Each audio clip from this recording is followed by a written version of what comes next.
Good evening, everyone. I'm going to call the regular council public hearing meeting to order. And before we get started this evening with the adoption of minutes, I have a sad message to deliver. I want to take a moment to let those of you who have not heard that Rick Hart of our community passed away on Saturday, July the 2nd. And Rick was really an exceptional individual. He demonstrated his commitment and dedication always towards making Surrey a better place. And he was very affectionately known as Mr. Fleetwood. His immense contribution extended well beyond Fleetwood to the entire city. And that's why Surrey Council named him the 2016 Citizen of the Year. And while many of the projects he spearheaded were in Fleetwood, he also provided outstanding service to this community and spent many, many years both on our Parks Committee, Commission as it was called then, and our Heritage Committee. And on behalf of Surrey City Council, I want to extend our condolences to the Hart family. And I would like to let everyone know that we are putting a memorial book together for the Hart family, and that book currently sits at our reception area, and I would encourage any of you that either knew Rick personally or would like to extend their condolences to his family to please feel free to sign that today. Moving on into the formal portion of the meeting, I'll ask for an adoption of the minutes. I'll move the minutes of June 27th. Second. All those in favor, opposed, carried. Move Council and Committee of June 27th. Second. All those in favor, opposed, carried. And move the minutes of the regular land use of June 27th. Second. All those in favor, opposed, carried. And the regular Council public hearing of June 27th, 2016. Second. All those in favor, opposed, carried. And we have two delegations this evening. First up, we have the Surrey firefighters and Nancy Smith of the Surrey School District talking about our Girls Empowerment Program. Firefighters. Who's representing the firefighters this evening? I apologize. They didn't tell me I was going to speak. So we're very grateful to the Surrey firefighters. They've been helping fund our Girls Empowerment Group, which is a partnership between the Surrey School District and the City of Surrey. We take some high-risk youth in 5 of our high schools in Surrey, and we do a number of activities with them, give them some life skills, some messaging, and this money allows us to take the girls out of their school environment and expose them to a variety of settings, activities, outdoor education, and recreational activities. So thank you. Thanks for your comments. It's such a great program, and we were so thrilled to have representatives of the program at the Mayor's Charity Ball last year, yes, and to be able to see firsthand the kind of success the program is having. So can I speak to that just for a second? Because I just want everybody to know, because of the Surrey firefighters and you inviting them to that ball, we had some young women who would not be able to afford otherwise their grad dresses. So they were able to attend the ball. They got to wear their dresses to their graduation ceremonies, and they just loved it. They've never been exposed to anything fancy like that. So oh, they were very excited. That was thank wonderful. you. Thank you.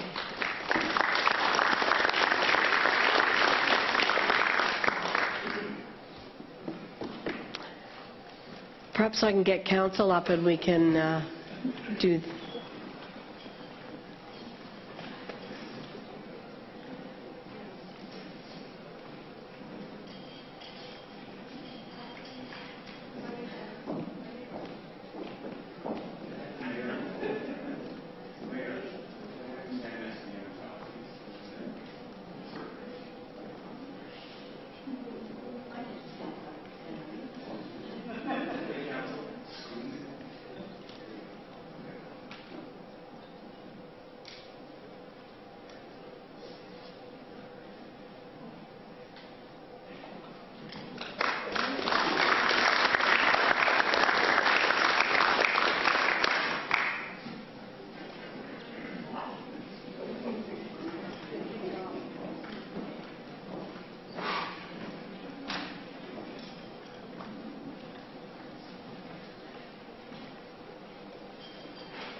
Thanks. That money will be well placed in that program.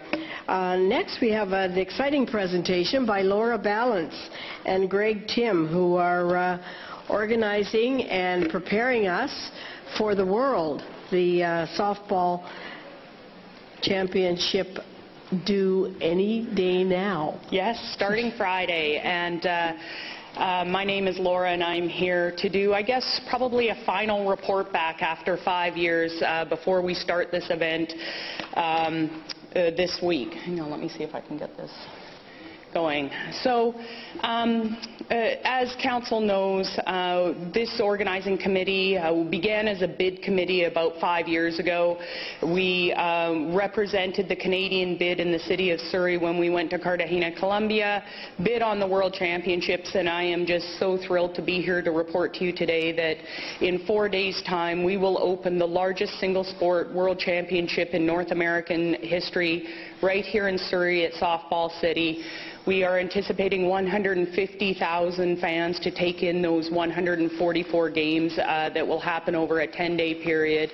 And in thinking about what to say to you today, I was going to write some remarks, but I just wanted to come here and on behalf of these 750 volunteers that are staging this event, that have given just hundreds and hundreds and in some cases thousands of hours, people from this community, to represent our city, our province, and our country in welcoming the World. I just want to thank you for your support, and Greg's going to say a few words here, but it has been an absolutely moving experience as somebody who spent my entire career working on large events here and around the world. It has been unlike anything I've ever experienced.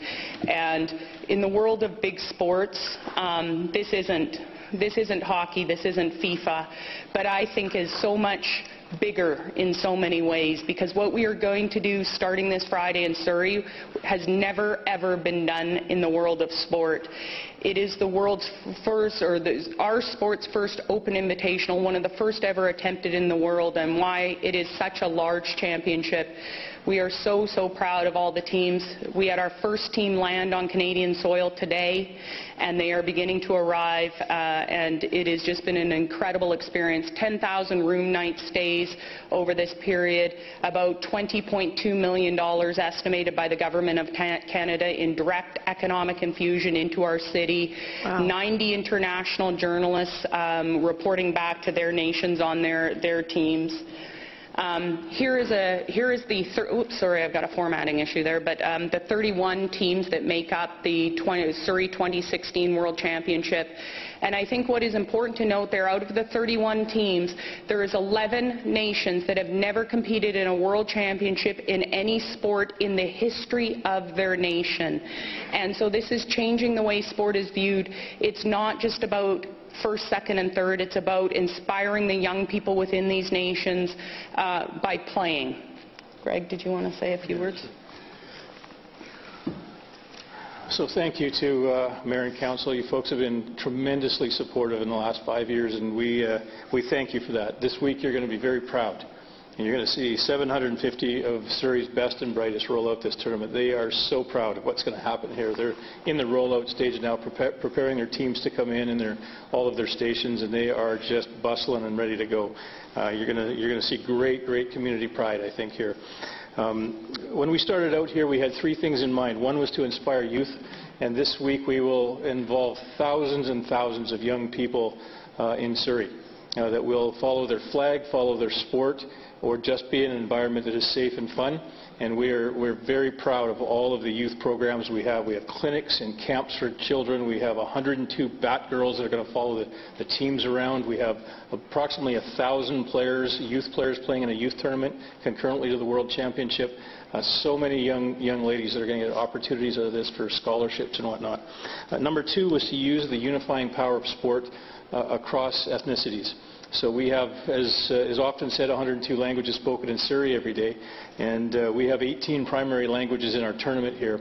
And this is going to knock down barriers. We're going to see youth or young people on the field to play that will hug each other, regardless of whether their nations are at war or not. When sports is at its best, it just brings people together. And number 3, we hope to have a celebration in our city. So we're going to have some fun. The citizens are going to have some fun. The volunteers are going to have some fun. And as we are 5 years along with 2 weeks to go until we turn the lights out, we're so proud of it. And a special thank you to the Surrey Parks staff, to Laurie Cavan, who has been a tremendous supporter, and to the people on the park staff, the guys with the boots on that have been going way overboard, like way putting their heart into it to try to make it as good as they can. You'll be very proud to see what the park has been, or what it has turned out to be, and it's a first-class facility, and it's going to get a wow factor all week long, and that is to the credit of our Surrey Park staff. So thank you very much. Thank you for acknowledging that, and I know they're just as proud to see it unfold. I'm curious. I'm sure we have other questions from councillors, but I'm curious about a couple of things relatively. I see in some places that we're going to start on the 12th, and then I see in some places that we're starting on Friday. What's going on in that mid-time? Yep. So starting tomorrow, we have a welcoming ceremony. So we are going to welcome the countries to our city in groups of 5. We're going to play their national anthem and raise their flag. We've invited their consul generals and their ethnic communities to come out and simply welcome the people here and to make a connection to our community so that it makes their stay more comfortable. Every team has been assigned a host. So when they actually start to play games, they've already found a place to be and people that will support them. And I see that you have acknowledged some 90 international journalists and media, and I'm just wondering how you're dealing with all of that. Well, we have an on-site media center, essentially constructed similar to the 2010 Olympics, where we'll facilitate the journalists on a 24-hour clock in order to be able to file to their international time zones. So we think that we have a good mix of not only traditional sport journalists, but a lot of, say, American kind of more traditional media that will cover a bunch of other things beyond.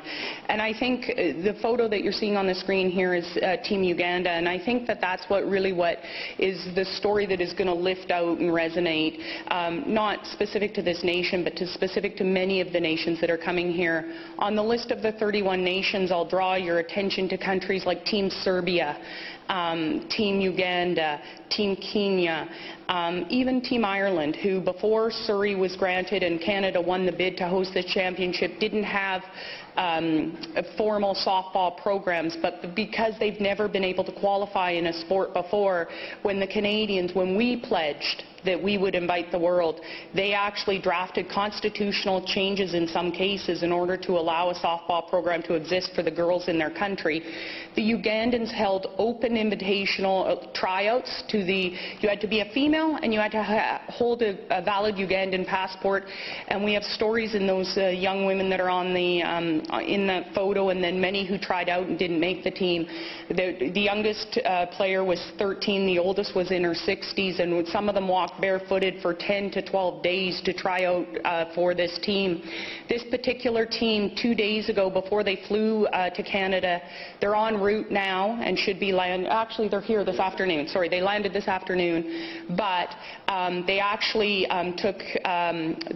there was a volunteer, a Canadian volunteer that was in Uganda, and they actually created an aircraft out of chairs, and they taught them, because out of that team, 3 have seen an airplane and none have been on an airplane. So that is the type of thing that we're dealing with here, and they are so excited. They've been practicing actually to meet many of you how to say hello in English. So they're very excited, and that's just one story of many that we're hearing. And the other team that I'll draw attention to is Team Israel. I think we need to be incredibly proud as Surreyites, British Columbians and Canadians. Israel is flying a national team to North America for the first time in any sport since the '76 Olympics to participate here, and we have videos of those young girls crying when they were putting on their uniforms because they don't get to wear an Israeli uniform in many parts of the world. So they're very, very excited to be here as well. And so we really are, I guess our message is here is It's here. The citizens of this community have delivered. We hope you all take the opportunity, and all of Surrey takes the opportunity to do what this city does so well, which is wrap its arms around people in times of adversity and times of sport and times of triumph. And I really hope that people take the opportunity not only to cheer for Canada, and I should point out that the Canadians truly are playing for a medal. We're ranked 4th in the world, but they have their eye on the gold. I've spoken to many of them over the last couple of weeks, and I will say that our star player is a young pitcher from Surrey who we wanted to bring here tonight, but she's in full-on practice. So we've got a great Surrey story right on Team Canada, and we think she's going to be pitching for gold, we hope. But a lot of these teams, this is a once-in-a-lifetime opportunity, and we are sending a message. There is IOC delegates that are coming. There's international sport delegates that are coming to see what was, in many cases, is simply a dream, but will become a reality starting Friday. And so we really hope that the community and the Lower Mainland comes out to cheer on teams, not only Team Canada, but many of these nations that will not have people necessarily from their home countries in the stands. Thanks for that, Laura. That was inspiring, and we're really excited about it. I do have some councillors who want to speak, and that is Councillor Hayne, first up. Thanks, Madam Mayor. And I won't be long because I see a number of my colleagues want to as well. But, That's so exciting. But Greg and Laura, congratulations. As Chair of the Parks, Recreation and Sport Tourism Committee, this is, as you point out, 5 years in coming.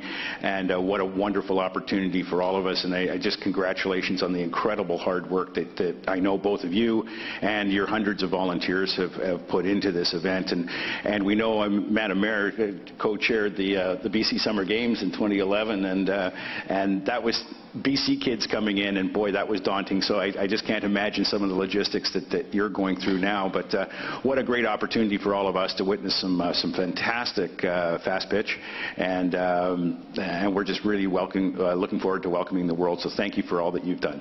Thank you. Councillor Lafrague. Oh, thank you, Madam Mayor. I just want to congratulate you, and really, I feel so intensely proud and a little bit emotional about it because it is such a big deal. And the fact that it's women's sport, and I think that every girl in this city should be so proud of the women that will be coming to play. And I also want to ask how you're thinking about capturing these stories. I mean, these are the kinds of stories that can really help to capture the imagination. So maybe you could talk about that. Well, we've been getting some good support not only with the Canadian press but international, and we're really hoping in this week as we move through. Greg's been doing a lot of interviews and getting the excitement rolling, and we are a not-for-profit organization, largely staffed by volunteers. We don't have a media budget, so we're crossing our fingers and calling in favors to get coverage, and we're really hoping that people learn about the tournament and take the opportunity, because I will tell you that park is one of the best in the world now, thanks to the City of Surrey, but there's very few places in the world that are nicer to go watch a ball game on a nice summer evening, crossing our fingers we catch weather, than in that park. So we think it's a great place. Even if people aren't softball fans, we think we can convert you if you can spare an evening to come out, and it's very reasonable to come out and support this great play. And we have nice new bleachers. Yes. Councillor Villeneuve. Well, thank you, and I understand summer is arriving on Wednesday, so it should be perfect timing. I just thought it would be a good opportunity for you to let the public know how they can access some of the games, what the costs would be, whether there's family rates, how they can find the schedule, etc., because I think that people watch our council meetings, and I just think it's really important, particularly this time of year, to broadcast what's available. Thank you for prompting that question. Yes, our website basically is our whole portal it's at www.surrey2016.com, and that will give ticket pricing, that will give game schedules, that will give all the information of teams, who plays where, and lots of information about the celebrations surrounding the event. Of course, people can come down to Softball City on the day of and purchase a ticket. We've tried very hard to make it an inexpensive day for a family, and especially for youth to get in. So tickets for I think 14 games in a day, and most days that we play will be $10 for a youth under 18 years old, and that's what we're doing this for, to try to get people in. Got to cover our costs, but we're trying to get them in as many as we can. We've also partnered with some associations here in Surrey. Some of the refugee associations are going to be coming into the park for free. And some of the youth at-risk groups are going to come in for free and watch and be part of it, and hopefully feel some positive momentum and walk away proud. So that's it really is a family event. That's wonderful. I just wanted to make sure that people had access, and thank you for giving that little bit of extra nod to new refugees in our city. I think they'll be proud of some of their home countries. Appreciate that. So that's www.2016. Surrey 2016. Surrey 2016. Thank you. Councillor Martin. Thank you, Madam Mayor, and I too. This must be a daunting feat, but congratulations, and I know it's going to be a great event. And bringing all those countries together, my goodness, you can just imagine, just the few stories you told this evening gave me chills. And you can just imagine the lifetime friendships that individuals will make and will forever have, and they will hold those friendships. And I'm also hoping, and I wanted to thank staff as well, particularly the park staff, because they've planned for this, and of course 2 weeks after that we've got Fusion, and I'm really hoping that maybe many of the participants in the softball will also stay and enjoy our Fusion Festival on the following week or the weekend after that. So congratulations, and we're all very, very excited for this event, and let's go. Thank you. Play ball. Thank you. I will move into formally the public hearing portion of the evening, and if Madam Clerk, I could have you read bylaw number 1. The first bylaw is Official Community Plan Amendment Bylaw 18779 and Zoning Amendment Bylaw 18780. The civic address is 10463 158th Street. The applicant is Roy and Berryman. The applicant is seeking to redesignate the portion of the site from urban to multiple residential and rezone that portion from 1 acre residential to multiple residential 30. The applicant is proposing to develop 38 townhouse units on the southern portion of the site and convey the northern portion to the city for city park space. In addition, a development variance permit is being sought to reduce the setbacks on the southern portion in order to achieve a more urban, pedestrian-friendly streetscape. And I have no one signed up to speak to this bylaw, nor do we have any correspondence on table. Is there anyone wishing to speak to bylaw number 1?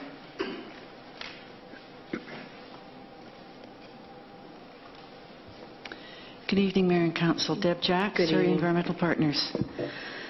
With regards to this, simply expressing general concerns about the increased housing density in watershed areas with associated increase in impermeable surfaces and potential for contaminated runoff to enter watercourses.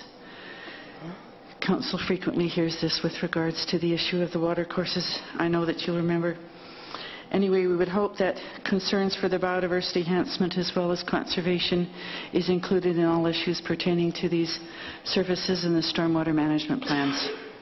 Thanks for your comments. Is there anyone else wishing to speak to this bylaw? This is the last call. Madam Clerk, could you go to bylaw number 2, please? Is Zoning Amendment Bylaw 18773. The address is 15230 84th Avenue. The applicant is Gagrin Investments Limited. The applicant is seeking to amend Comprehensive Development Bylaw number 13521 in order to allow a small-scale drugstore associated with a doctor's office as a permitted use within an existing neighborhood commercial building on the site. I don't have anyone signed up to speak to this bylaw. There is on table 3 pieces of correspondence in opposition to the bylaw. Is there anyone wishing to speak to bylaw number 2? Come to your name and address, please, for the record. It's Raj Curry.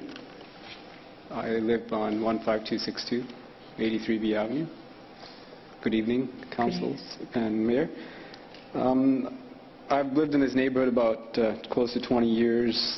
Been talking to the neighbors. The main concern expressed by most of them, and some were expressed, I think, in the correspondence from one of the residents, was how it may affect criminal activity possibly in the neighborhood in relation to either dispensing of methadone or marijuana. There are just a lot of unknowns in the neighborhood, what's going to happen here. So I don't know if that's something you guys I will clarify that for you.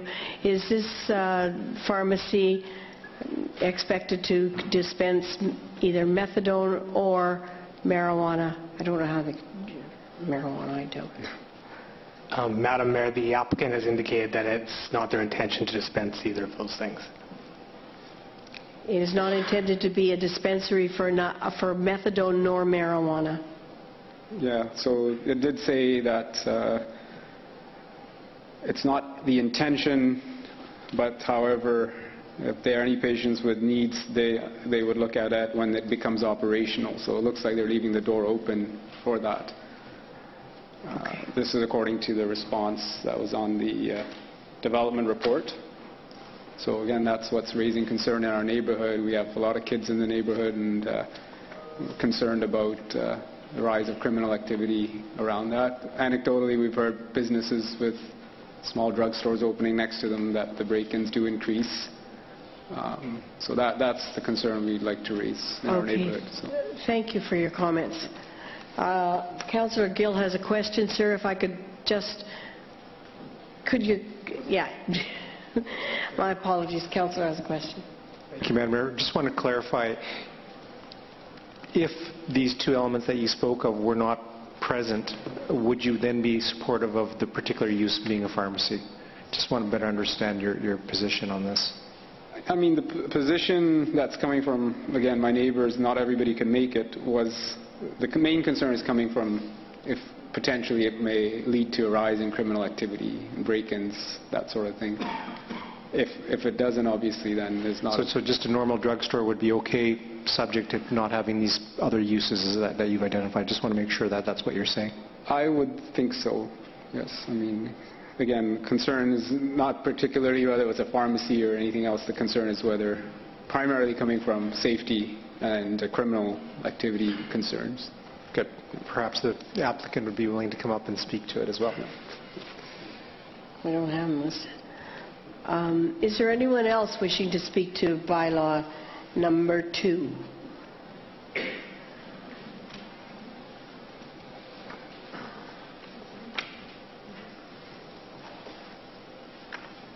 Your name and address, sir, for the record. Hi, good evening, Mayor and Council members. My name is Sukhpreet, and I'm living at 12139 94A Avenue.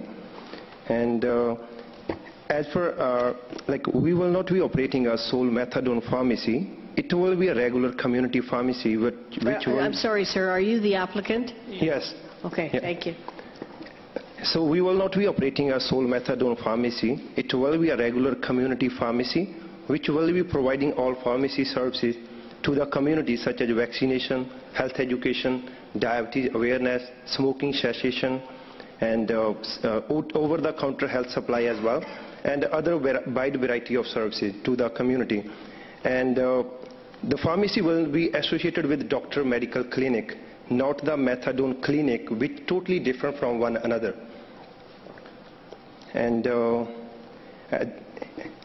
as I told you, it's not a sole methadone pharmacy. Basically, we will be having high traffic of regular patients.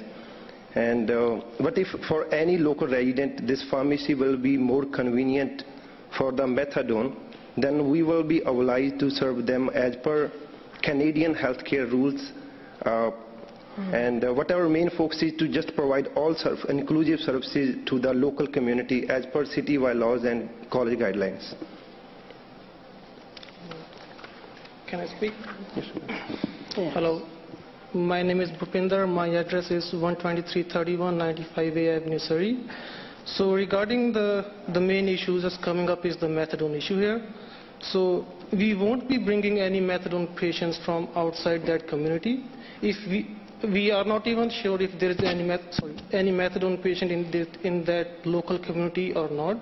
So once we start the pharmacy, if there is any local patient living there, first of all, I don't consider anybody a patient. It's like ethically, I'm not saying somebody is a patient there. If any client is there, right, so he wants, and we are more convenient to him for a medication like methadone, right? So we are obliged to serve him the services as per accessibility of the Canadian healthcare guidelines. So as I told, there will be no patient coming from outside. It's the person who is already living in the community there, right? So I don't think, and as per the security and the criminal activity issues, we did talk to the owner there, who's been operating a convenience store. So he said that already has been 2 like robberies there. So it's not that the pharmacy will be bringing anything. So there was an issue before there, right? And he's not like feeling safe to continue the convenience store business there because it's open like in the night time. So he's more comfortable with the medical clinic, with the pharmacy there. And as per the concern of the marijuana, we don't have any plan for dispensing the marijuana there. Yeah. So yeah, that's basically we did see around the area there. There's no other pharmacy within 800-meter radius there, and it will be more convenient for any old patients there to just walk into the pharmacy rather than driving or taking up a ride to any other pharmacy there. So if you see to the south of the location of on 82 and the 140th, there's no near pharmacy there, right? So that's basically, it's more for the convenience of the local community. Because, yeah, as he told earlier, we will be providing all other pharmacy services, like over-the-counter supplies, all whatever he said. Yeah, so that's basically everything. How many doctors? So, is that fine? Is there an existing clinic? There is no clinic right now there, so everything will be new there. New pharmacy with a new clinic. Yeah. And has the clinic application gone through council yet? Yeah, it's been, the application for the pharmacy and the clinic is together there. How many doctors? We don't have any number of doctors, but it won't be like, I cannot give you the exact figure how many doctors will be there, but when we look at the size of the building, we cannot have like plenty of doctors there. There won't be too many doctors because the size, because we have to make the rooms and the size, even the college won't permit us to allow too many rooms there. It will be congested, right?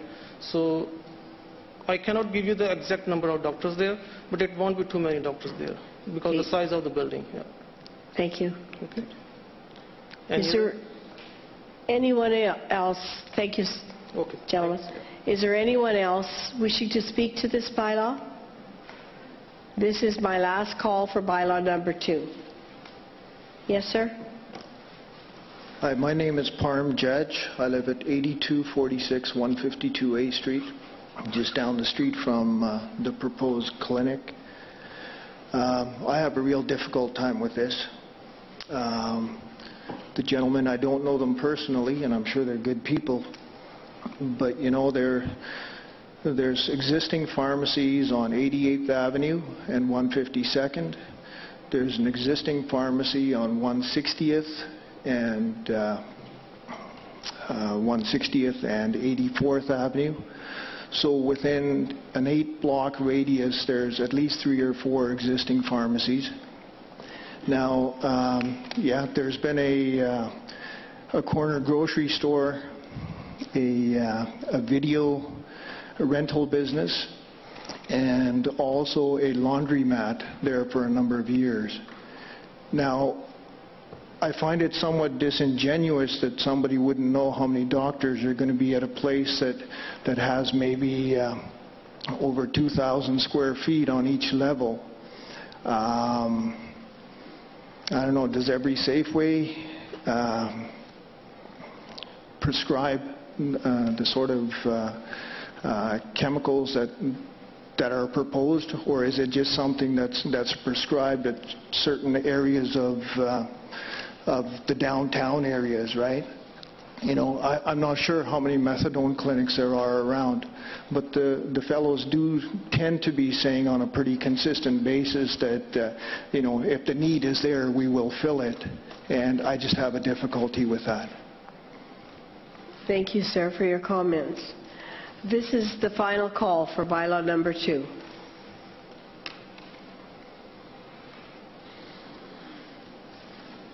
My name is Swaran C. Khan. I live in 15275 83B Avenue, very close to that location. We have a really good concern about that one because there's been there. Actually, I sold that place a long time ago, but it's sold as the way it is. As a pharmacy, we have around 6 pharmacies, almost kilometer circle. And we also ran a business next to one pharmacy on 152 and Fraser Highway. As a methadone, there was 4-time break in few months in that pharmacy. We do have a concern with this one. If it's a methadone going to be sold there, I don't think the neighborhood will be very happy on that one. At the present time, because people comes from all over, because the laundromat is there. People do need the laundromat in their neighborhood. There's a grocery store. Yes, there's a grocery store is needed as a convenience store there. As a pharmacy, we get tons of pharmacy in the neighborhood. Why we need another pharmacy up there? Thank you. Thanks for your comments, sir. Councillor Gill, did you have a question? To staff or to? Yes, staff. Okay. Madam Mayor, thank you. Thank you. If I could just ask staff, am I to understand that this particular proposal is to occupy the entire ground floor of that particular building? I'm just trying to get some clarity around that. I believe it is a 2-story building, but I'm just trying to understand, is this proposal involving the pharmacy and the medical clinic on the bottom floor? I'm just trying to understand the context. Madam Mayor, to Councillor Gill, the applicant is not intending for the medical office and pharmacy to comprise the entire ground floor. There would also be ancillary uses as well on the ground floor of the building. Does that help, Councillor? Just trying to understand how big. How many and how big, yeah. Okay, I've got other questions now. Are they for one of the speakers or? Okay, Councillor Hayne. Thank you, Madam Mayor. Through you to staff. We heard from the delegation that if there was a need for a prescription to be filled, that by Health Canada they would have to fill it. Is there an ability for us to put a restrictive covenant on a facility like a pharmacy to allow the dispensing of prescription drugs, excluding certain drugs in the same way that we exclude certain land uses in commercial buildings? Or do we know? That's going to be a question, I think, for our solicitor.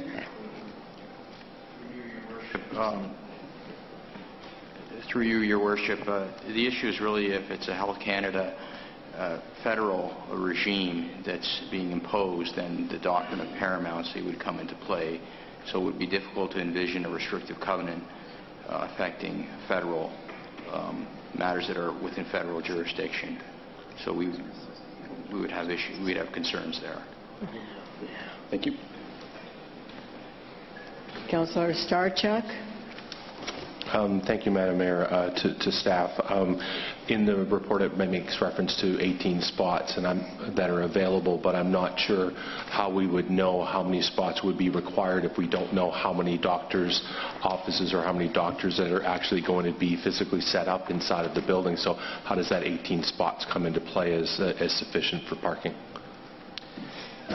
Through you, Your Worship, the zoning bylaw or the site is based. The parking is provided on a 3-stall per 100 square meter building area. That's how you get the 18 parking stall requirement. The medical office is similar to a retail rate, so no matter whether it's retail or medical doctors, there would still be sufficient parking on the site. And Councillor Villeneuve. I guess my questions were similar to Councillor Starchuk's, but I just know this corner, and I'm feeling a bit concerned about the access and egress with that number of parking stalls. So has there been a little bit of a traffic plan worked out here because of people turning the corner at the light and the hill and everything that's involved with this particular site? I remember this project was a bit controversial when it went in because of the location for the convenience store and various things. So adding more uses on that corner, I guess, gives me some personal concern. Madam Mayor, through to you to Councillor Villeneuve, there hasn't been a traffic study at this time for this application. There's been no study about the access and egress. Okay, thank you. Thank you for comments. And no other speakers for bylaw number 2? Then, Madam Clerk, I'll ask you to move on to bylaw number 3 this evening. Is the official community plan amendment bylaw 18774 and zoning amendment bylaw 18775. The address is 7918 168th Street, and the applicant is Hayer Builders Group Limited. The applicant is seeking to redesignate the site from urban to multiple residential and rezone the site from 1 acre residential to multiple residential 30. The applicant is proposing to develop 22 townhouse units on the site. In addition, a development variance permit is being sought to reduce setbacks along all sides of the lot in order to maintain consistency with similar developments in the area. The applicant is also proposing that the height of building number 4 be increased from 13 meters to 13.5 meters. We have one piece of correspondence on table with opposed with concerns around traffic, and I have one person signed up to speak to this bylaw, and that is Jeanette Ellis. Good evening. Could you give your address for the record? Yes, good evening, Mayor and Council. Thank you very much for this opportunity. My name is Jeanette Ellis. My address is 16792 80th Avenue in Surrey. If you look at the schematics, I am the corner lot with the little notch cut out there. So I am directly across from the proposed property development. To the south or to the north? I am to the west. Oh, the one with the little notch cut out of the corner. Down further. Right on the corner, down further, one more. The next one. There we are. Okay, That's thank me. you.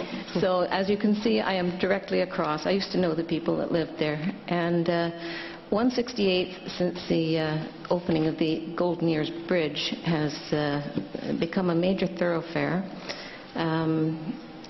This particular piece of property, as you can see, is a T intersection. And as I said in my correspondence, the number of accidents that I personally have called in through 911 have been many, and there's also many that have just, because police don't come unless there's an injury accident, and it's just exchange information and go. Now, 80th Avenue, if you'll notice, is kind of a funny street because it is on both north and south of Fraser Highway. You can't see the north part because it's cut off the schematic, but it's the road that comes up and takes a little dip around. And I've just noticed that they have done a great deal of work there to install a new traffic light because of the many accidents of people coming up trying to make a left-hand turn onto 168. My situation is exactly the same, but in reverse. We have a T intersection there. Making a left-hand turn is tantamount to impossible unless it's the middle of the night. And the stop sign that does exist on the corner of 168th and 80th, my corner, it might as well be taken down and used for a tin roof on a doghouse because people just go flying through that corner like there is no tomorrow. We have had, in my existence there, I've been there for 20 years, we have had 5 fatalities that I personally know of. 6 fatalities down 168 because it does go down the hill towards Surrey Golf Course and continues on, becomes a bit of a speedway. My concern is as Councillor Villeneuve noted about entrance and egress of places. I don't know where these people are going to come in or out of because you're only going to be able to go north. You can't make a left-hand turn on that. There will be multiple accidents, I can guarantee it. So in my correspondence, I did indicate that possibilities, as was done on 82nd and 160th, it's the roundabout, as a calming device for traffic and would allow people from this area to make a safe entrance out onto 168th. Their access to there is going to only be in a northern direction up 168th. I can't see left turns coming off of that into that area. There is a left turn lane that goes onto, is directed to go to 80th Avenue. Then it continues and there's a left turn lane that goes to Fraser Highway. This is not really well marked, and the number of incidents of severe road rage because somebody has stopped to turn left waiting for oncoming traffic, and another person comes straight up the back and yelling carries on because why didn't you go straight through to Fraser Highway? It's not meant. The next left turn lane is for Fraser Highway. I have expressed my concerns both to the RCMP, and I have sent a previous correspondence to council, not to council, but to the City of Surrey, just that this is going to be a very bad corner. It already is a bad corner. I very often cannot even get out of my driveway because traffic is lined up 80th. 80th Avenue is used as a bypass to Fraser Highway and 168th. And as I said in my correspondence, I invite any one of you to come and have a cup of coffee, sit on my corner at 8 o'clock in the morning or from 3 till 6. That's if you can get your car parked in my driveway. So that the existing transportation elements that you spoke of are issues as well. But could I have staff put up on screen what the traffic pattern is going to look like within this 22-unit complex? So are they going right in, right out? No. Bad. I can see the right-hand turn, but not a left. You can, yes. Madam Mayor?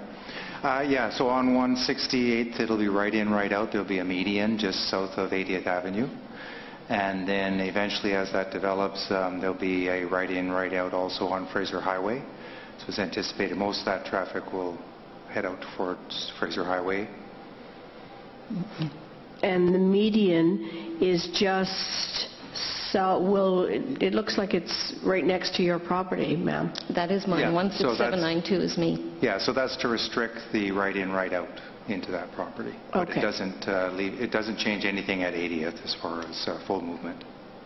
It doesn't, well, it may stop them if you move, may stop them from going apparently directly through without paying any attention to the stop sign.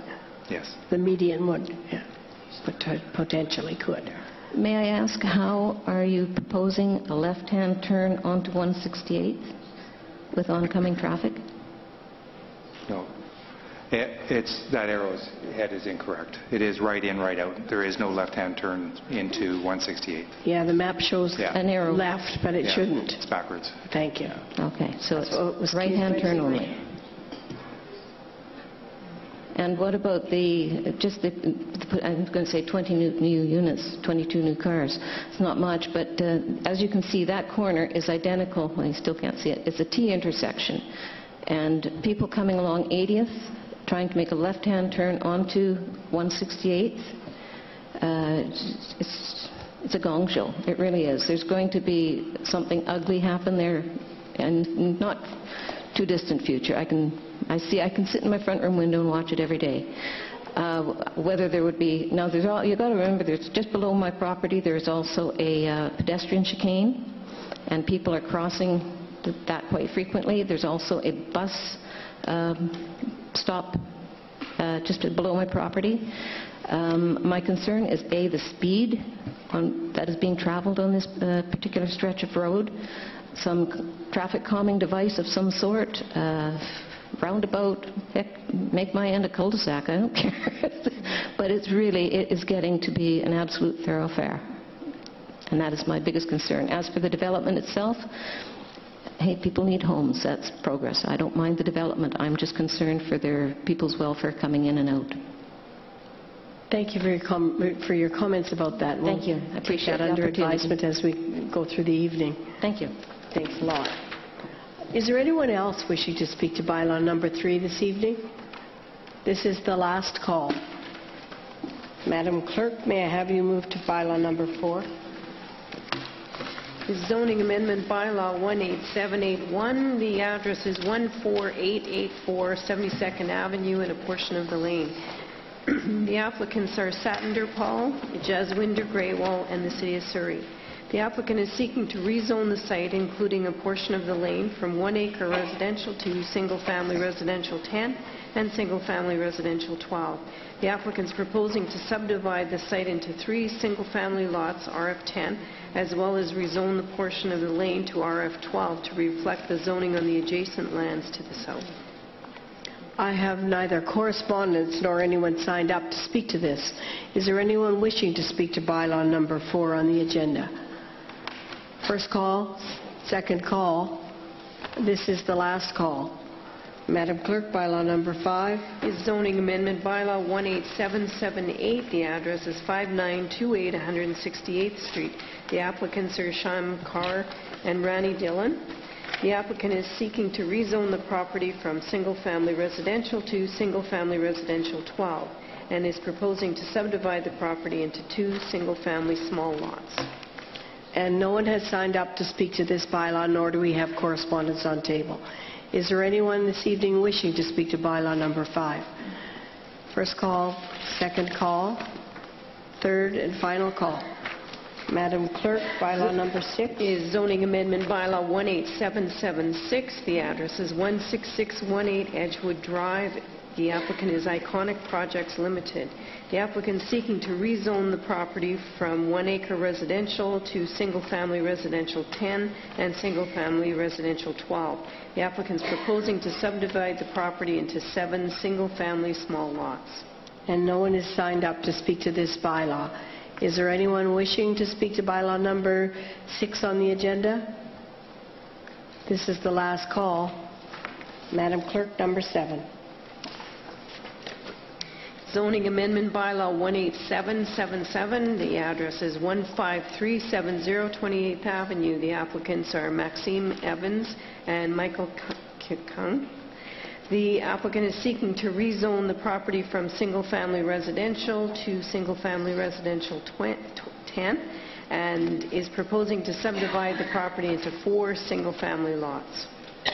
There is no one signed up to speak to this bylaw. Is there anyone wishing to speak to bylaw number 7? Last call. Madam Clerk, number 8. Zoning amendment bylaw 18782. The address is 2504 and 2516 164th Street. The applicant is Qualico Developments. The applicant is seeking to rezone the site from 1 acre residential to single-family residential 10, single-family residential 12. The applicant is proposing to subdivide the site into 15 small single-family lots. And again, I have no one signed up to speak to bylaw number 8, nor correspondence on table. Is there anyone wishing to speak to bylaw number 8? First call, second call, last call. Number 9, Madam Clerk. Zoning amendment bylaw 18783. The address is 13270 13286 King George Boulevard, 11079 89 Ravine Road and a portion of Ravine Road. The applicants are 070774 BC Limited and Anil and Anita Upal, Amandeep Singh and Kanwaldip Jodhan in the City of Surrey. The applicant is seeking to rezone the site from highway commercial and single-family residential to comprehensive development. The applicant is proposing to develop a 6-story apartment building with 156 dwelling units, including 11 townhouse units and 145 apartment units. I have no one signed up to speak to this bylaw. Is there anyone wishing to speak to bylaw number 9? And Mr. Planner, if we have a rendering, could we put it on the screen? It's a significant apartment complex development. Thank you. Good evening, Deb. Good evening. Deb Jack, Surrey Environmental Partners. A question here. do not recall having seen something such as in the table here with regards to tree retention. It talks about 5 trees being on the boulevard as being retained. And I'm wondering if that's going to be an emerging practice. I have no complaint about retaining special trees in the boulevard area, but do have a concern about whether or not in the future it might be seen by engineering to be needful to take out those trees for purposes of road widenings and or placement of sidewalk. So I'm going to turn that over to engineering. My expectation would be we try and retain those trees whenever we can, and certainly as part of our shade management plan. If we cannot, we're replacing them. But in this case, are they trees that we're able to retain even during construction? Because they are, as I said, specifically identified in the table with regards to trees. Okay. Yes, either engineering or planning, whoever is... That's correct. For the under road construction, wherever possible, we will meander sidewalks and utilities in order to save the trees and do our utmost to do so. Okay, and in this case we're able to? There hasn't been a detailed design to prove that out to that extent, but definitely we work towards that. So that's what we're working towards relative to that, is the expectation that we'll try and find a way around that, because those are significant trees. Yeah, and we certainly have heard that before with varying levels of success. But the fact that it's delineated here in the tree report, that it is given to look as if it's already in effect being decided that these will be retained. So that's why I'm asking if there's any, because it's not in the report, why would we be having tree reports that say they'll retain on the boulevard when indeed no detailed plans are done to say that we will? Madam Mayor, the 5 trees identified on 132nd Street will be retained? And those can be retained? That's correct. That's what we're saying? Yes. Thank you very much. Thank you. Is there anyone else wishing to speak to bylaw number 9? This is my last call for 9. Madam Clerk, bylaw number 10.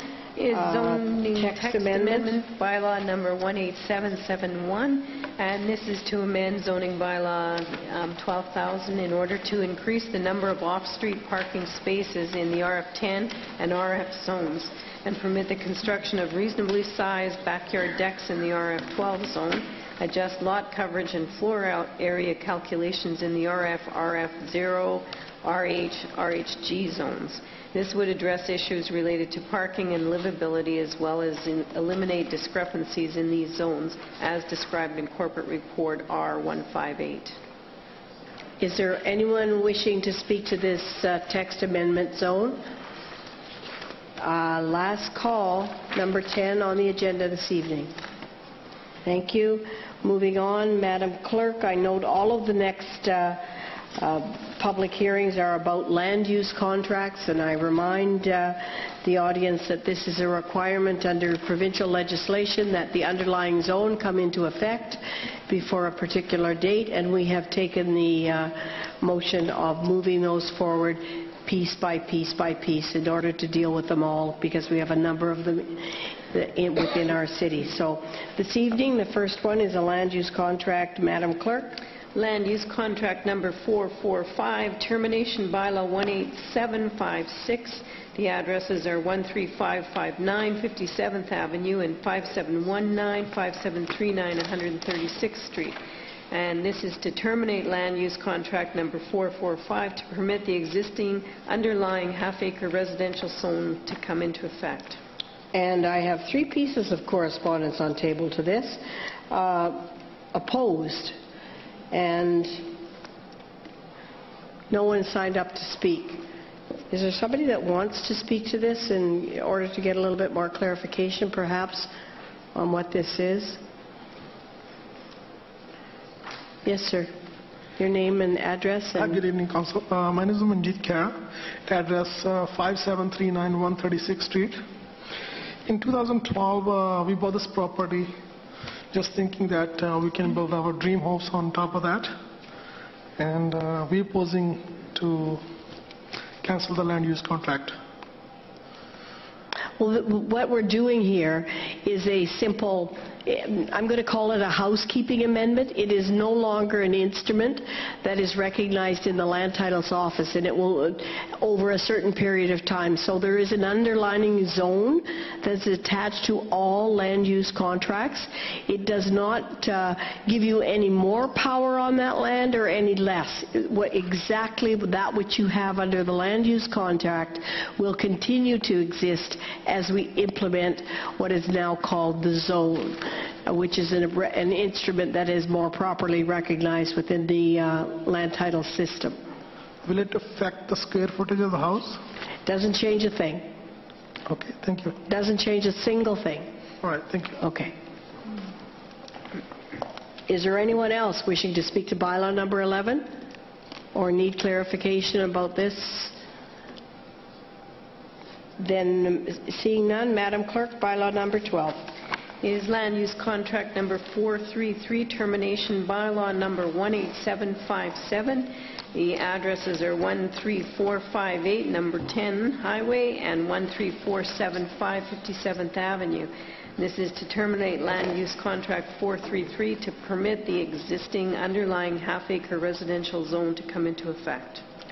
I have one person signed up to speak to this bylaw and one piece of correspondence in opposition. Could I ask for a Luc Ouellette?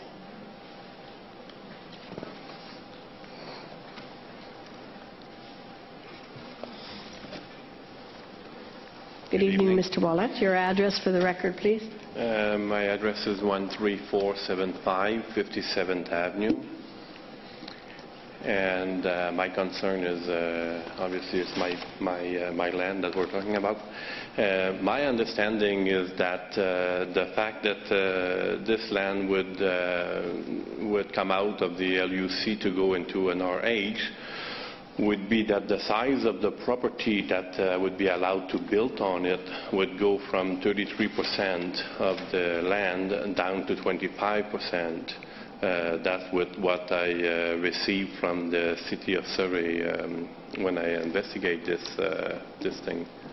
Okay, well then let's get clarification of that. My understanding is that the underlying zone is the same as the land use contract. Am I incorrect in that assumption, Mr. Planner? Madam Mayor, the underlying zone RH allows a lot coverage of 25%. So the current LUC, if it allows 33%, is effective for the next year, but the RH zone comes into... So if we approve this particular land use contract, he could build a larger home than he can next year? The lot coverage is restricted to 25%. He can't build any larger home? Smaller footprint. Smaller footprint. Yeah, I'm going from 33 down to 25, and I already have a detached garage on the property of 1,500 square feet that was built prior that I bought.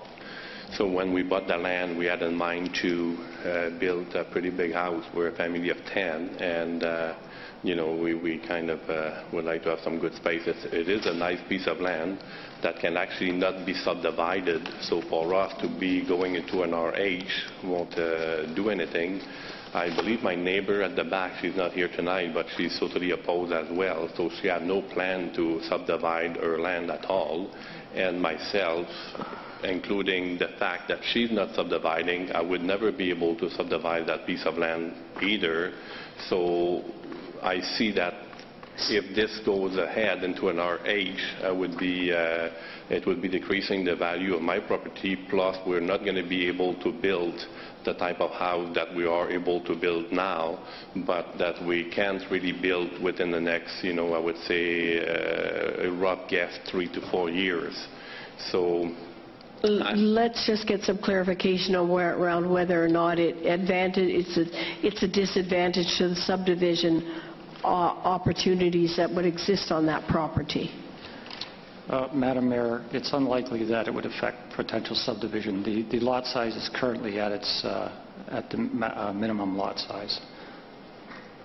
So we would have the same subdivision potential today as he would have tomorrow. Right. The current lot is at its maximum yield. There cannot be further subdivision, whether it's under a land use contract or under RH zoning.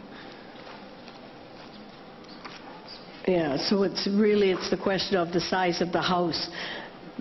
But if you were to rebuild, because your house is complete, I'm assuming, sir. Yeah, that's what I'm thinking of. We bought the property thinking in mind that we were going to demolish the house and rebuild another one on that piece of land.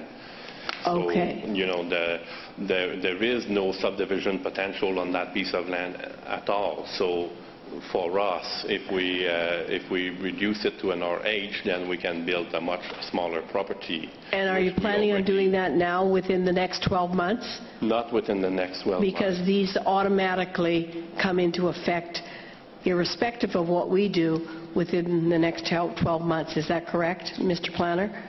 That's correct. So we're advancing it, but it will be effective provincially required within 12 months. That's correct. So if you're not building in 12 months, nothing's going to change. My understanding was that it would come in effect in 2024 at the latest if you were not going to make it any sooner. So that would give us all that time to get ready and build. And okay, well, I'm getting a mixed message here, so can we get some clarification on whether or not... Yeah, Madam Mayor, the legislation requires municipalities to have all land use contracts dealt with by 2024. Council last year in their corporate report wanted to advance that, but has given terminations a one-year grandfathering period, so as not to, or to give owners an opportunity to abide by the land use contract for 1 year grace period. In 1 year's time, the land use contract falls away and the underlying zone comes into effect. So in a nutshell, this is this council's decision relative to that timeline. The provincial timeline is later. That's correct. I just want to make sure that we're giving you the straight goods, sir. Yeah. Okay. Yeah. So, okay, I get your concern. Your concern is that within that time frame, you may have been able to build a larger home. Definitely. Okay. Thank you very much for your comments. Does anyone have any questions? I would appreciate if you can hold off on that one, but... And I'm going to go back to number 11 and ask if that's exactly the same. Councillor Gill. Thank you, Madam Mayor. Sir, if I could just ask you a question. Have you had a chance to have this discussion with staff? Repeat this again, please. Have you had an opportunity to discuss your issues with staff? With City Hall staff? Yes. Well, I would say today, yes. Just today? Okay. Yeah, today for the first time. And I did phone a couple weeks ago, left messages, but they never really called me back. So today, before I came, I wanted to clarify a few things. So I was able to get somebody on the line, and I was able to clarify the situation.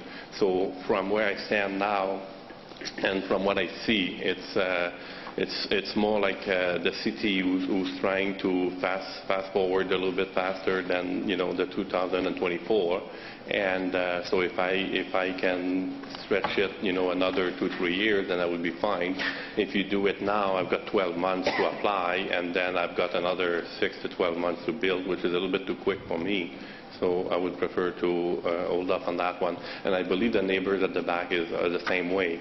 And beside, the neighbor at the back have their driveway west of my property. So I cannot even team up with any of the people on the west side of me. Those two parcels of 2 acres might get developed one day, but you know, my land is 34,000 square feet and it's got no chance to reach to 40,000. So if I could build 2 houses, I could maybe consider, but I know I won't be able to. So if I'm going to build only one, I'm going to build to the maximum, minus the garage that is already existing, which is over 1,500 square feet. So. Thank you. Mr. Senior General Manager of Planning, I see you have a comment.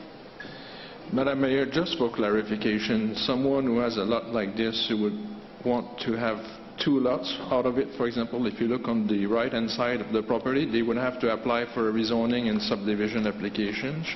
Should this be supported by council, that would also include the discharge of the land use contract as part of the rezoning application. If they wanted to subdivide and have That two is correct. parcels That there. would require a rezoning Would application. trigger a rezoning, which would require the extinction of a land use contract. That is correct. If they did not wish to rezone, but simply wish to build a bigger house, the land use contract would accommodate that. That's correct. Okay. I think we're clear on that, sir. Are you clear on that now? I'm pretty clear, yeah. Council's clear on that? We're all clear tonight. Thank you. Thank you for your comments, and I'm going to assume that means the property is the two properties, both yours and the neighbors. I'm assuming the neighbors, I talked to her once, she seems to be totally against it, but she's not here tonight, but myself definitely I'm against it for now, and I would appreciate if you can hold off on the final decision on it. Okay. Thank you for your comments this evening and for clarifying that. Is there anyone else wishing to speak to bylaw number 12?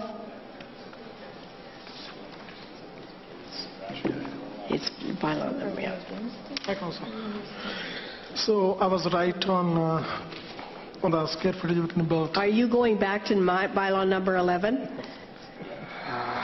I believe so, sir. You were speaking earlier about your concerns around building your dream house. Yeah. I'm going to ask for council to, Madam Clerk, may I do that? Ask council for a resolution to hear his comments again relative to bylaw number 11. It's unusual, but I think we gave him some wrong information, quite frankly. Likely the comments that you make, because they're similar on both, we could ask that they apply to both. All right. Why don't you make your comments, sir, and we'll assume that they apply for both 11 and 12. Sure. So when we bought this property, we paid a prime price plus this LUC lot, and that time we were thinking whenever we have time we can build a bigger house. We renovated the whole house and staying there.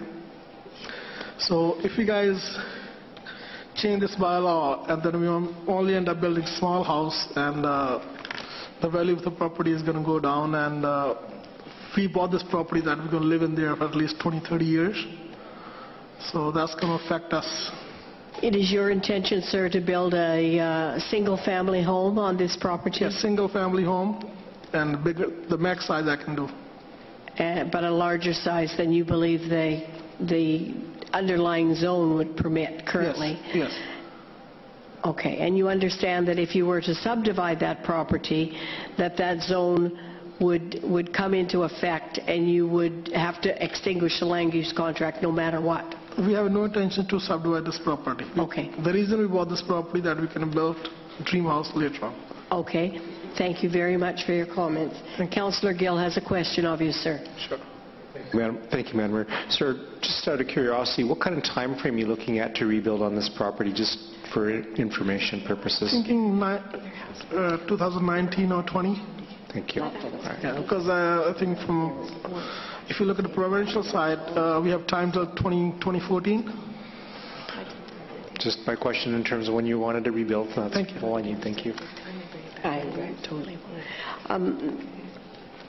Before I move on to the next land use contract, could I just get an understanding of the information that went out, advised the landowners under these contracts? Up to now, there have been no differentials, but I'm hearing tonight that there's a slight differential within this zone. Madam Mayor, the information that went out basically advises the owners that any existing buildings or structures they have on their property will remain. Don't change. That don't change, correct. Okay. And advises that if there were any opportunities to subdivide, that they would have to extinguish the land use contract. I don't know if it actually answers that question, but in effect, that's what they... All right, thank you. Is there anyone else wishing to speak to bylaw 12? This is the last call for that bylaw. Then we'll move on to land use contract number 13. Is land use contract number 519, termination bylaw 18764. The address is 5822 and 5832 132nd Street. And the purpose is to terminate the land use contract to permit the existing underlying half-acre residential zone to come into effect. I have no one signed up to speak to the bylaw, nor any correspondence. Is there anyone wishing to speak to bylaw number 13? First call, second call, third and final call. Next land use contract, Madam Clerk. Is land use contract number 169, termination bylaw 18758. The address of 14302, 14388 Greencrest Drive, 14389 and 14390 Crescent Road. And this is to terminate land use contract 169 to permit the existing underlying acreage residential gross density zone to come into effect. Again, no one signed up to speak to the bylaw. Is there anyone wishing to? Yes, sir. Good evening, Mayor and Council. My name is Joseph Wayne, and my address is 14364 Greencrest Drive. And I'd just like to let the Mayor and Council know that I have exactly the same issue, where the land use contract allows 33% of the footprint, and when it goes back to the underlying zone, I would be looking at 25% or 20%. Same concerns as we heard on the 11th and 12th. Thank you. That's correct. Thank you, sir. Anyone else wishing to speak to bylaw number 14? Last call. Madam Clerk, bylaw 15. Land use contract termination number 310, bylaw 18759. The address is 2866 to 2990 Chantrell Place, 13715 and 13725 28th Avenue and 13666 30th Avenue. This is to terminate land use contract 310 to permit the existing underlying acreage residential gross density zone to come into effect. No one has signed up to speak to this bylaw. Anyone wishing to speak to bylaw number 15? First call, second call. This is the last call.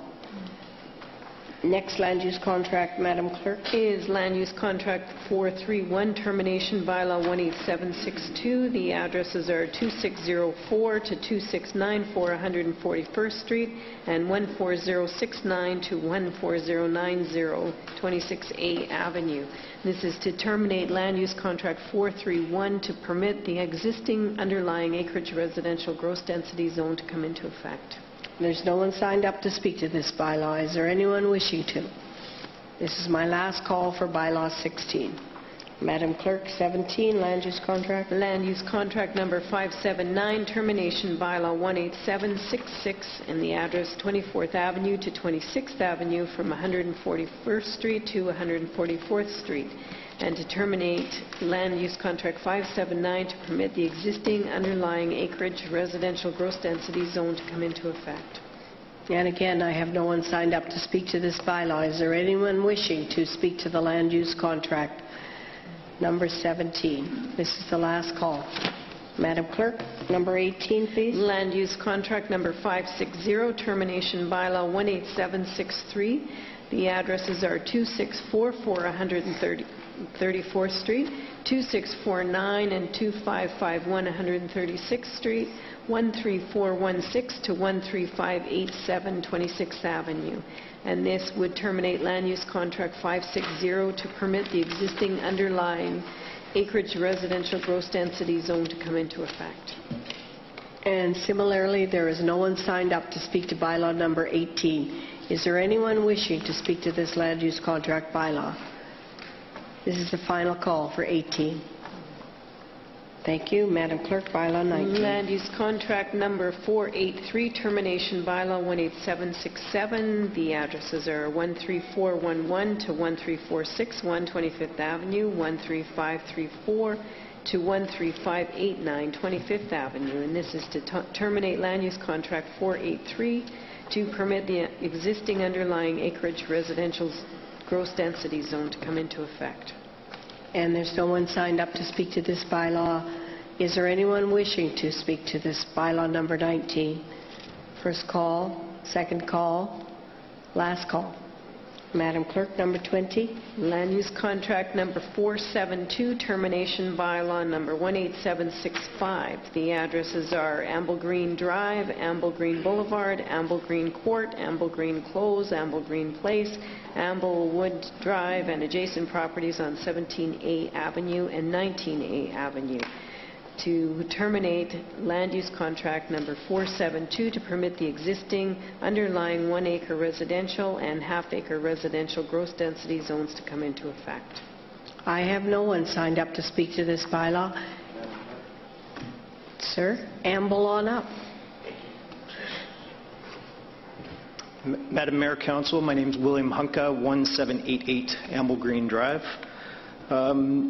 Just wanted to confirm with planners that there are no plans to take the existing detention ponds and transfer them into a developable area. That's what a lot of the conversations through our neighborhood barbecues over the past couple of weeks have started to stir up, that this is going to enable the development of those detention ponds. Be a catalyst for moving those detention ponds?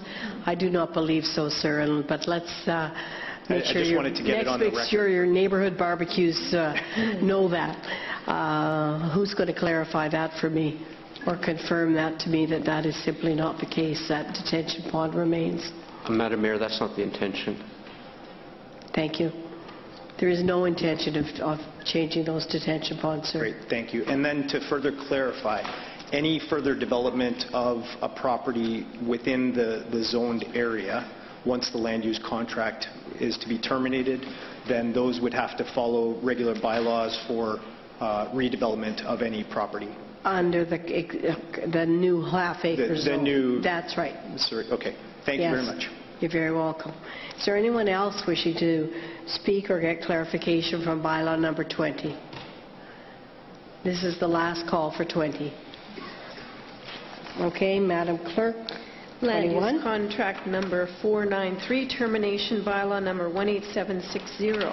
The addresses are 13342 to 13454 Amblewood Drive, 13464 to 13494 18th Avenue, 13406, 13499 17th Avenue, 13338 to 13398 17A Avenue, 1683 and 1693 134 B Street, 1632 to 1698 133 A Street. This is to terminate land use contract number 493 to permit the existing underlying half-acre residential gross density zone to come into effect. Again, I have no one signed up to speak to number 21. Is there anyone wishing to speak to this land use contract? Okay, sir, please come to the mic.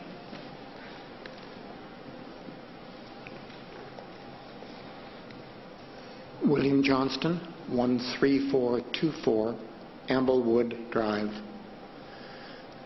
The reason I'm here is I'm somewhat concerned that, much like the previous speaker, that some of the undeveloped areas in our park, I like to call it, because it is probably the most vivid example of an ocean park that there is in Surrey. The green spaces are all interlinked. They provide walking paths, ways of communicating that you don't have to follow a street and go, you can cross to get to places within the area. And of course the neighboring ones, which are coming up as well, the previous one, the next one I think coming up, have the same situation.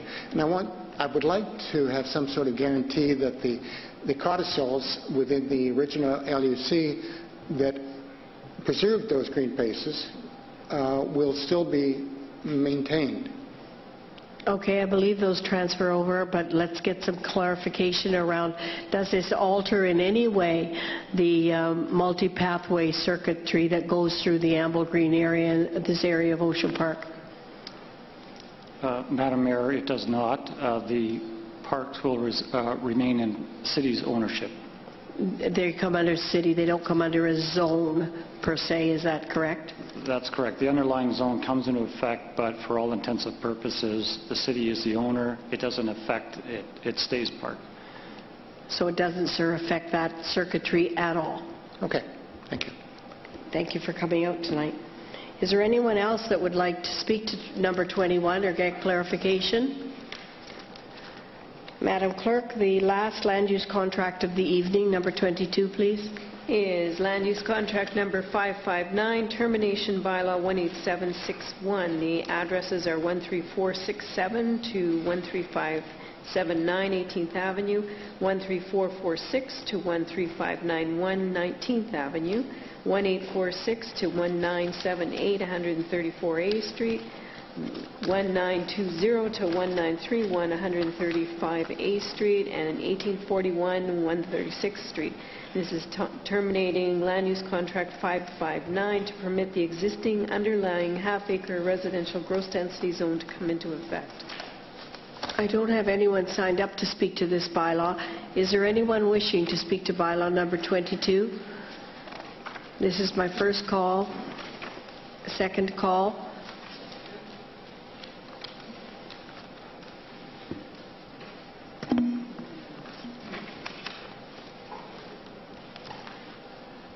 Gail Lindenthaler, 1921 135A Street. I am actually bordering onto Amble Green. I'm not really called Amble Green, I understand. When it was built, it was given a different name. All the same, we consider ourselves part of this.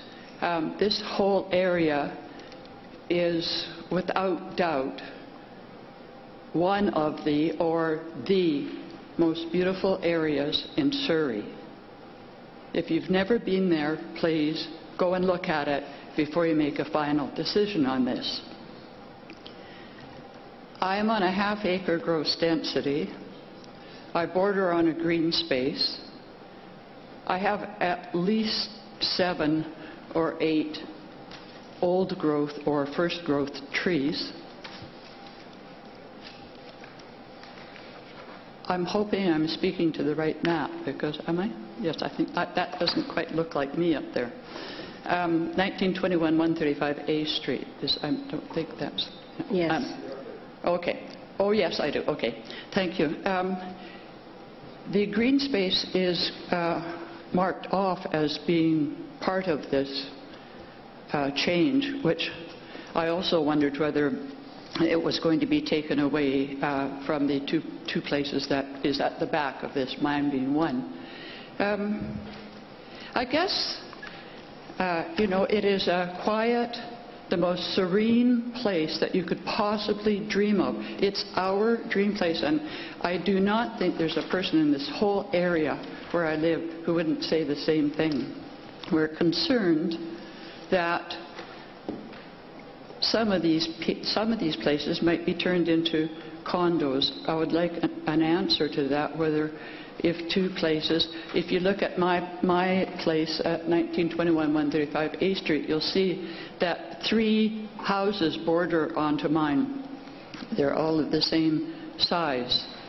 And should it happen that those 2 or 3 people should decide to sell, would somebody be able to come in and build a condo on there? There is no intention through this change in land use instruments from contracts to zone that would allow that to happen. If somebody wanted to build an apartment within the area of Ocean Park, they would have to apply for rezoning, either under a land use contract or under this change to the existing zone. This is simply a change that is required of us from an old instrument that is no longer being accepted within the land title system. I see. Thank you. I'm sure this is not the right kind of question to ask you, but why are you choosing an area such as Amble Green to change it? Well, because they have a land use contract. We're choosing any areas in the city that are under old land use contracts, and we just have to define them. Okay. We've already done it for the industrial areas of the city. They're done. We've done it now to the underlying commercial zones in the city. They're done.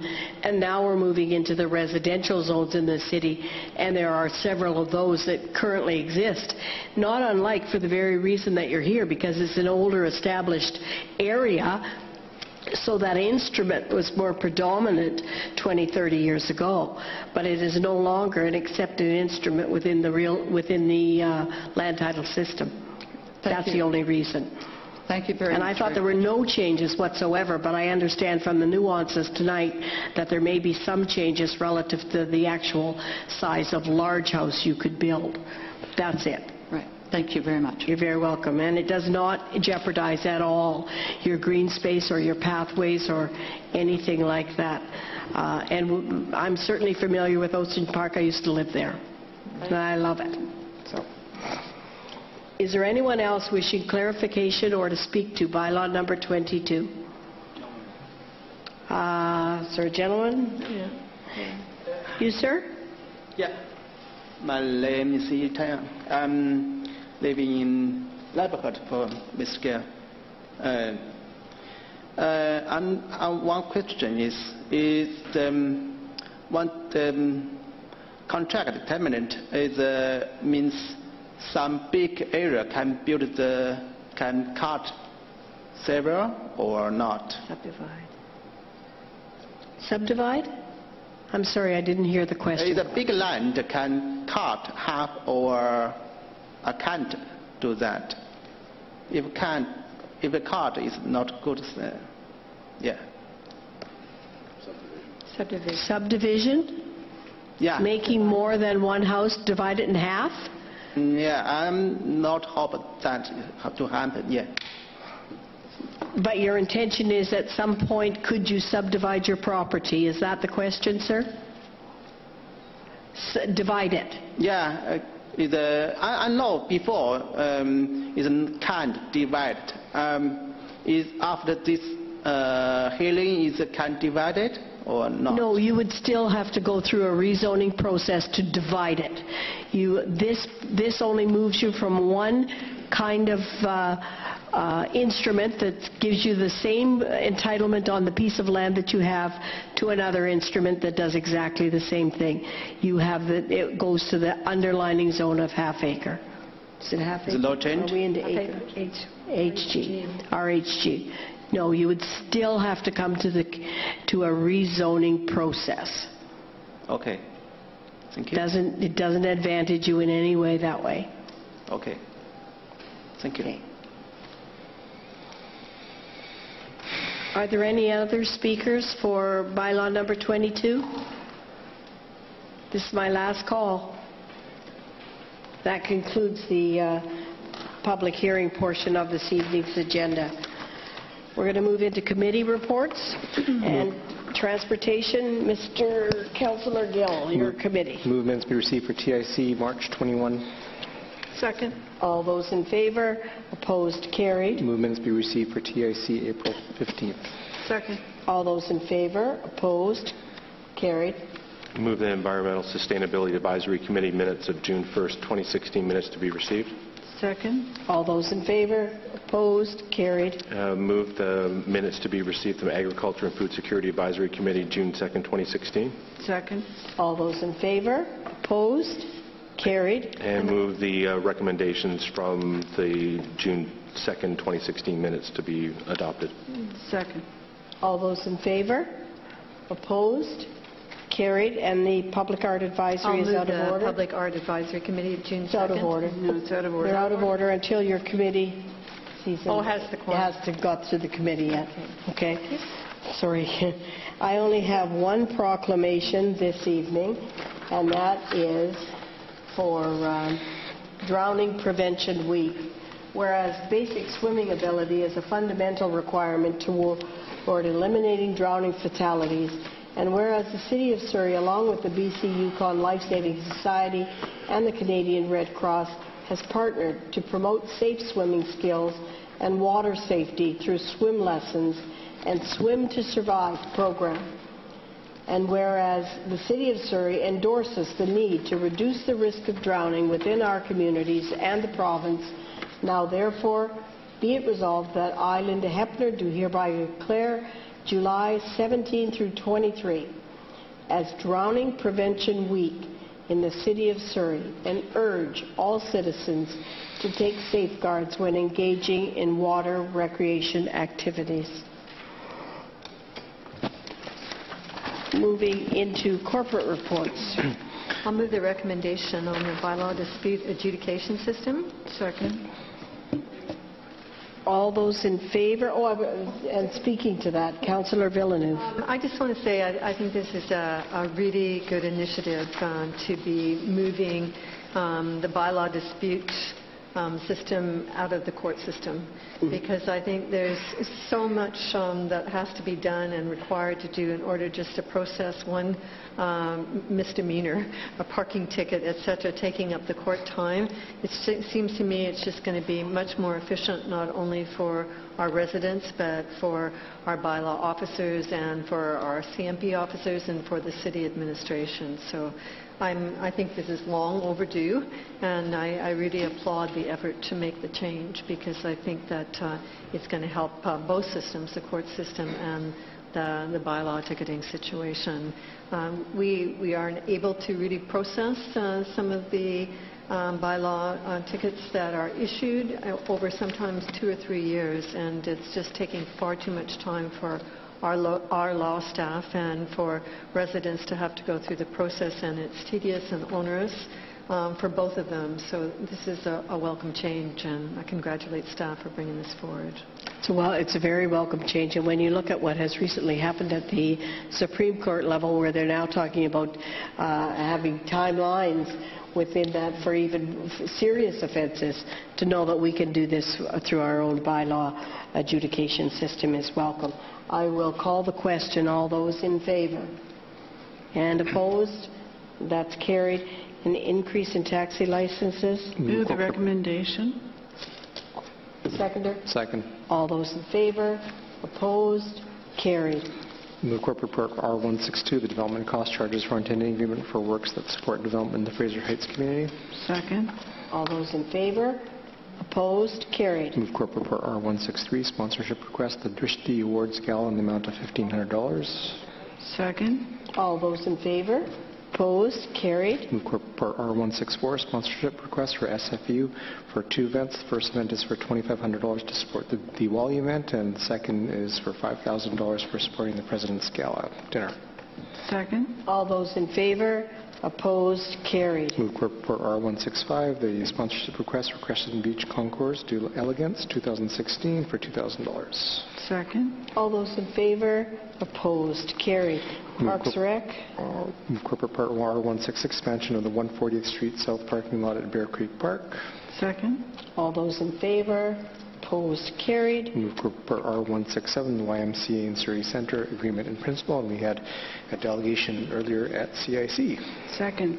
Yes, it's a great new initiative, and we welcome partnership with the CIC in City Centre. In favour? Opposed? And that's carried. Move corporate report R168, the British Columbia Lottery corporate request for expression of interest. Second. This is one that has been in the public arena relative to our request for what I'm seeing is a community gaming, and Council will be endorsing their existing policy. And speakers, Councillor Hain. Thanks, Madam Mayor. And yeah, I just wanted to point out that this is looking at our existing gaming policy that calls for, if we are looking at entertaining the idea of another gaming facility in the city, that it would have to be a destination gaming facility. That's our current policy. And so the request for expressions of interest from BCLC are for a community gaming center, and in my opinion, the community gaming centers see money going out of the community, whereas a destination type facility with restaurants and other amenities and things like that would see net flow of capital into the city. So I'm going to be supporting the recommendations here, and I think that's the way to go in Surrey. Thanks, Councillor. Any other comments? No changes to the policy were recommended, and we're staying with the it must be an entertainment complex if it appears in our city. So I'll call the question. All those in favour? Opposed? That's carried. Bylaws. Business arising. Madam Mayor, on H1, move third on the OCP. Second. All those in favour? Opposed? Carried. Also on 1, move third on the zoning. Second. In favour? Opposed? Carried. And also on first, move that Council support the issuance of DVP 7912026500 upon final adoption of the related bylaw. Second. All those in favor? Opposed? That's carried. Number 2.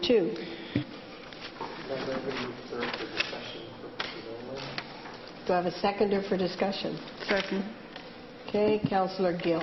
Madam Mayor, I was just a little bit concerned with the community's comments today. I'm still unclear in terms of the operations, what potentially they look like, what the doctor makeup may look like, what the site potentially may look like.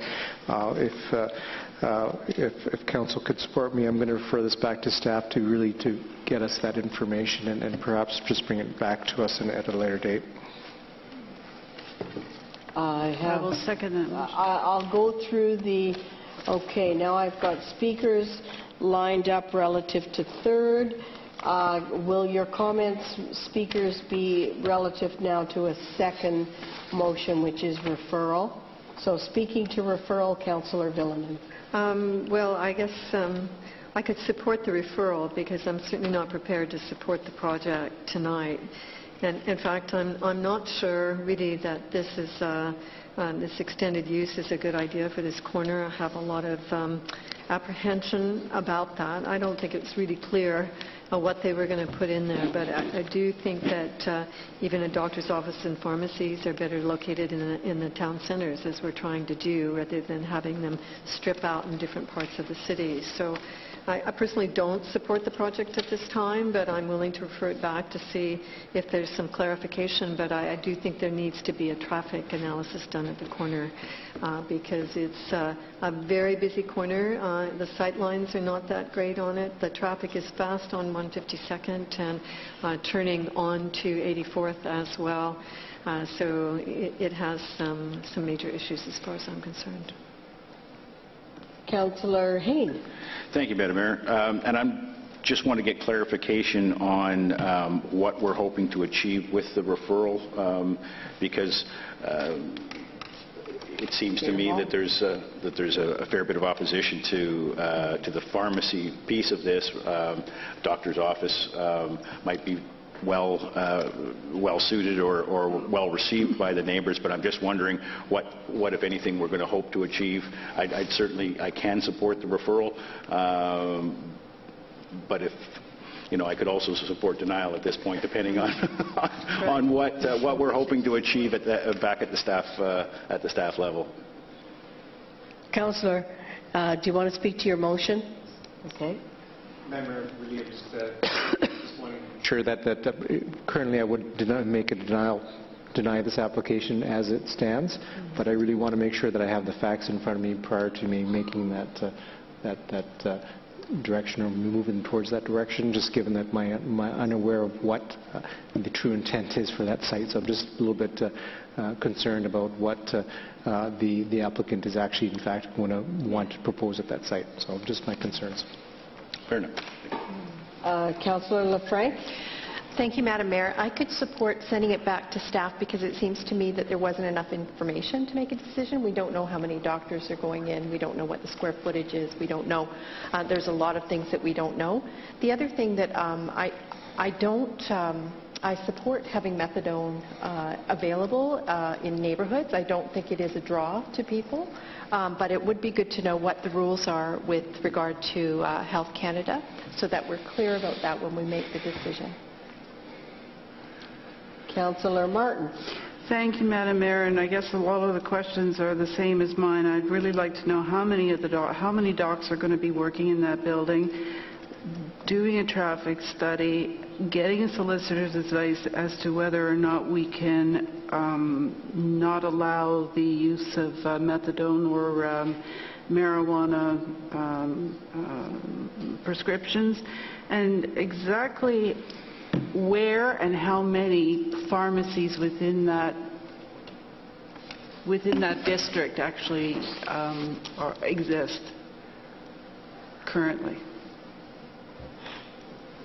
Okay, I am going to call the question on referral. All those in favor of referral? Those in opposition?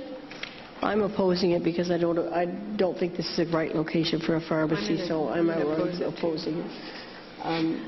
There's too many questions. And that is carried for referral. Madam Mayor, I'm going to move third on the OCP for number 3. Seconder? Second. Councillor Starchuk on number 3? Yes? Thank you, Madam Mayor. The delegation that spoke in front of us spoke about the traffic that's in the area, and I don't think that 168th is incapable of carrying the extra traffic. But what she points out is the way in which the road twists, the grade of the road that's there, and the right in, right out. And I didn't see anything inside of the report that talked about a traffic study, because right now, as it sits, it's only 22 townhomes. And there's going to be other developments that are going to be in that area that are there. So I see the right in, right out on Fraser Highway as not being the issue, but somebody that's going to exit on 168 to make that right-hand turn and make that immediate left-hand turn onto 80th Avenue is going to be a very big problem for those people that are in there.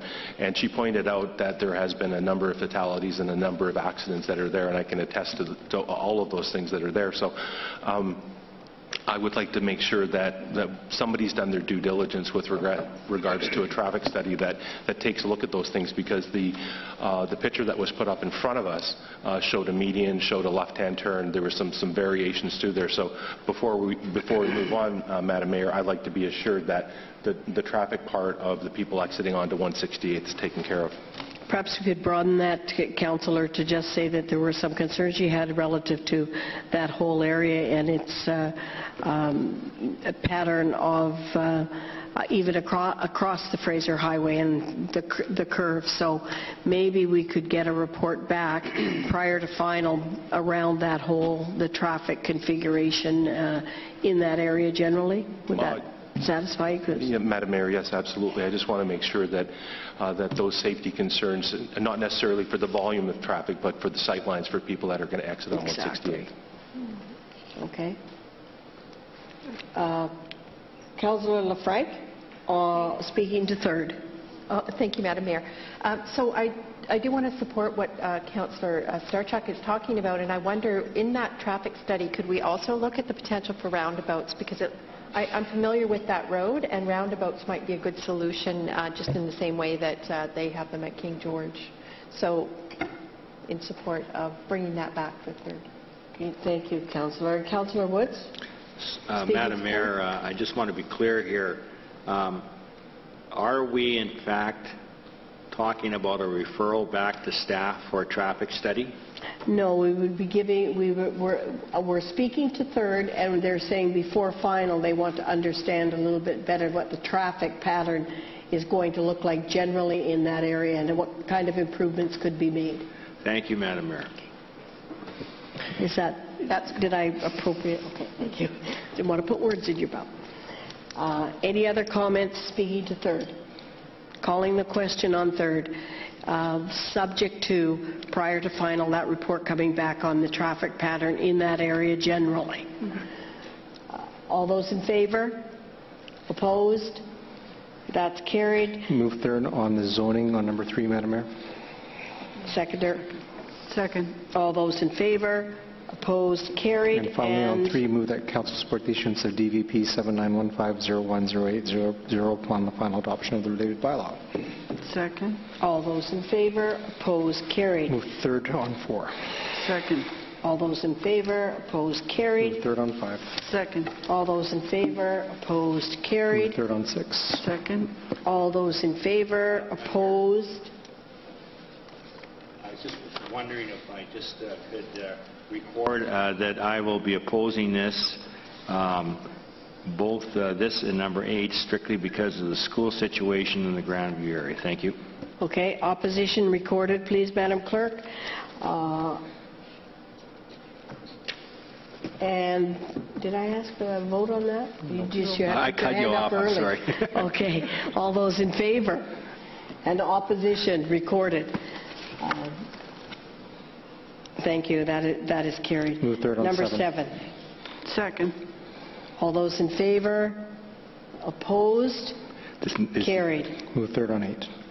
Second. All those in favor? This is 8? And yes. Recorded. Opposition number 8. Thank you. Okay, carried. Number 9? Third on 9. Second. All those in favor? Opposed? Carried. Move third on 10. Second. All those in favor? Opposed? Carried. Madam Mayor, on number 11, if it's appropriate, I'm going to refer this back to staff, just given the comments from the owners of the property, and perhaps this can come back to council at a later date. Second. Just in terms of site coverage and the size of the homes. Put it on the list for down the road. Okay. All those in favor? Supporting that? In opposition of that? That's carried. Madam Mayor, also on 12, I could make the same motion, just refer that back to staff until they have an opportunity to speak to the landowners. Second. All those in favor? Opposed? And that's carried. So we'll deal with the people in ownership of that and see what the timelines would look like that would better advantage them. Number 13. I'll move third on 13. Second.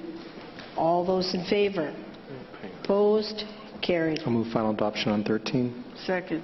All those in favor? Opposed? Carried. And Madam Mayor, on 14, I'm going to make the same motion, just refer that back to staff. I believe that was another file.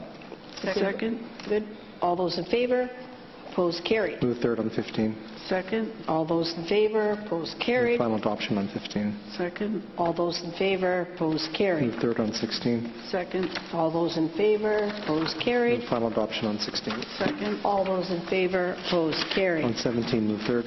Second. All those in favor? Opposed? Carried. Move final adoption on 17. Second. All those in favor? Opposed? Carried. Move third on 18. Second. In favor? In opposition? Carried. Move final on 18. Second. In favor? Opposed? Carried. Move third on 19. Second. All those in favor? Opposed? Carried. Move final on 19. Second. In favor? In opposition? That's carried. Move third on 20. Second. In favor? In opposition? That's carried. Move final on 20. Second. And in favor or opposition? That's carried. Move third on 821. Second. Those in favor? Any in opposition? That's carried. Move final on 21. Second. All those in favor?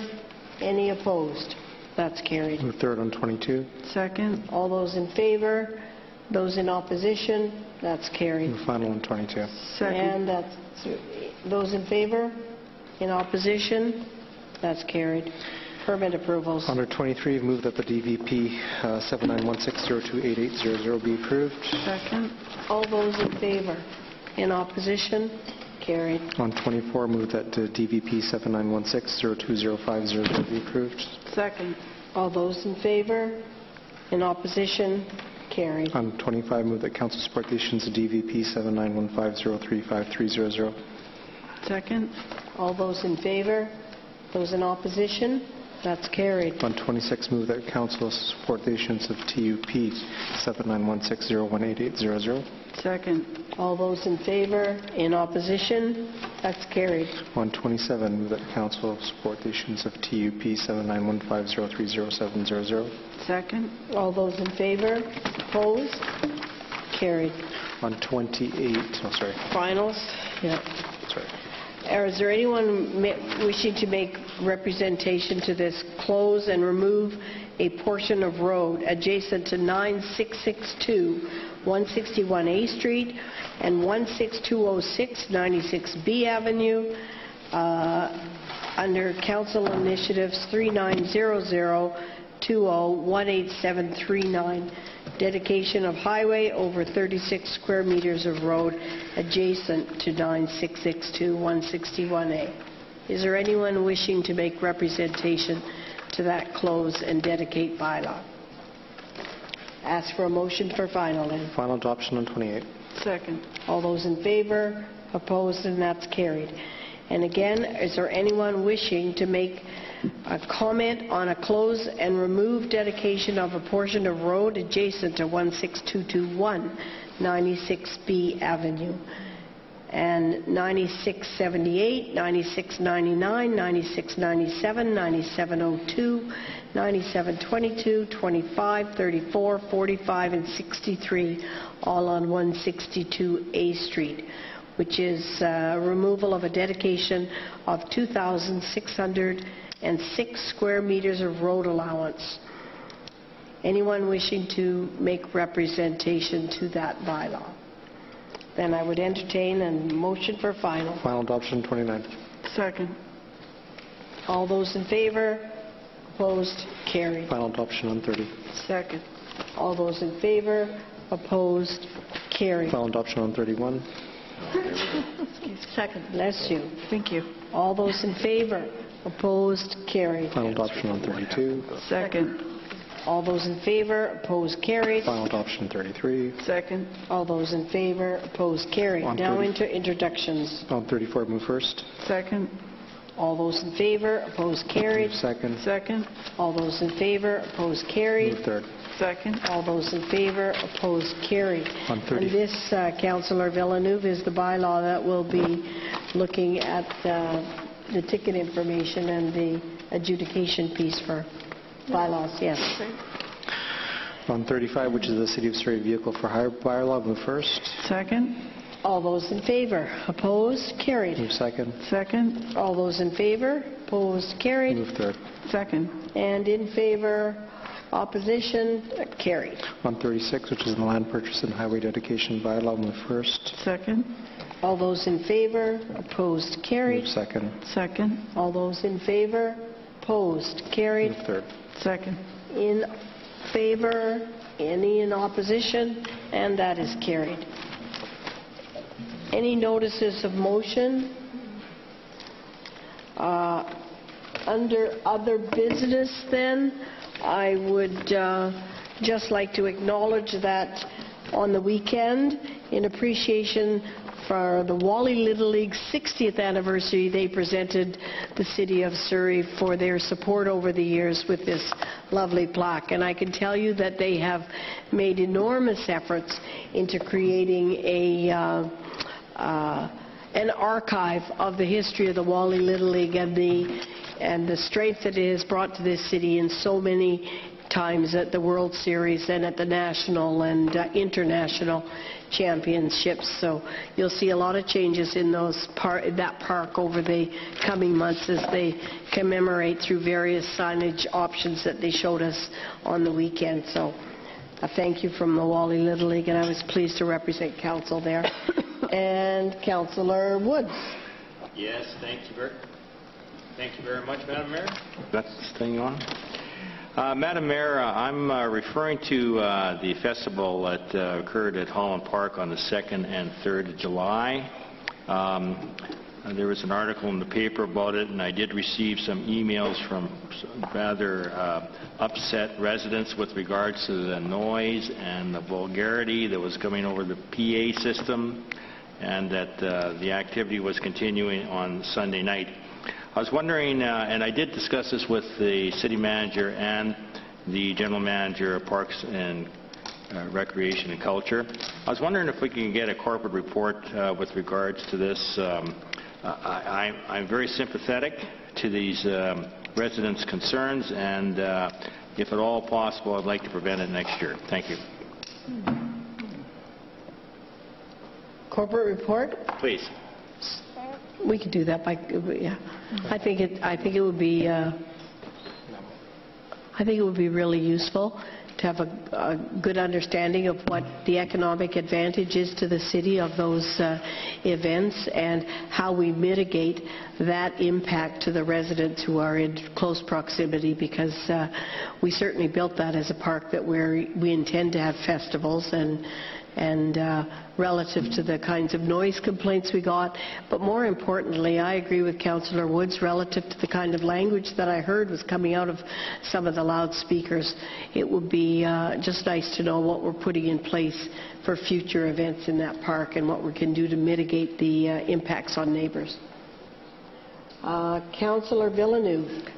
Thank you, Madam Mayor. I just wanted to acknowledge the engineering department that with the pop-up junk weekend on Saturday, I was really interested in the initiative because the city invited people to bring Because we've had some illegal dumping problems on our ALR and in our neighborhoods, and people have been concerned about that, particularly since there's no longer a reuse weekend. So they instigated the pop-up junk weekends, about 5 or 6 of them through the summer. And my husband and I went. We collected some of the items on our side of our house to be able to dispose of them, and I was really interested to see how this initiative would work.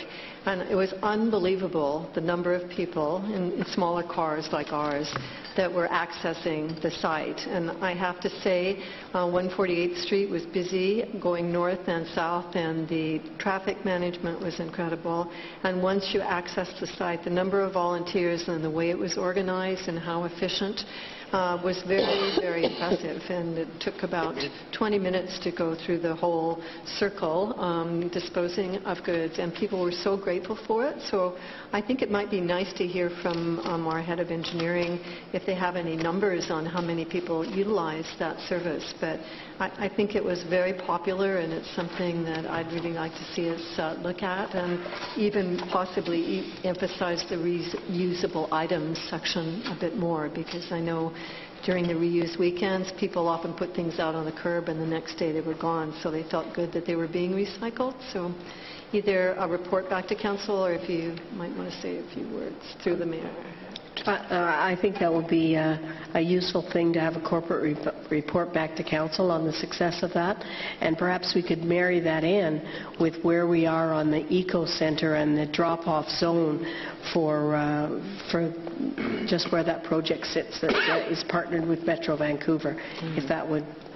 Madam Mayor, we'll make sure that's happening. We were preparing IOM for Mayor and Council. We'll come back with a report with the expanded scope of that. And just to give you an indication, I think we had over 1,000 mattresses as just one item that was there. So it was a very busy site, and we had a lot of metal and a lot of plastics, especially into the yard. So, and it was great that it was held at the yard because we had the capacity in the area to move the cars and also have places when we did get a very big rush of events, and we're going to be holding them all at the Works Yard because of the space requirements, and we'll be making some changes in that way in some of the notification.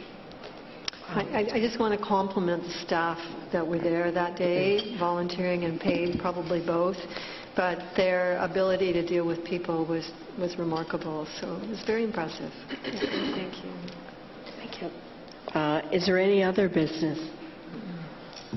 Seeing none, I encourage everyone to get out and support the World Softball starting this weekend, and entertain a motion to adjourn. So moved. Second. All those in favor, opposed, and we stand adjourned.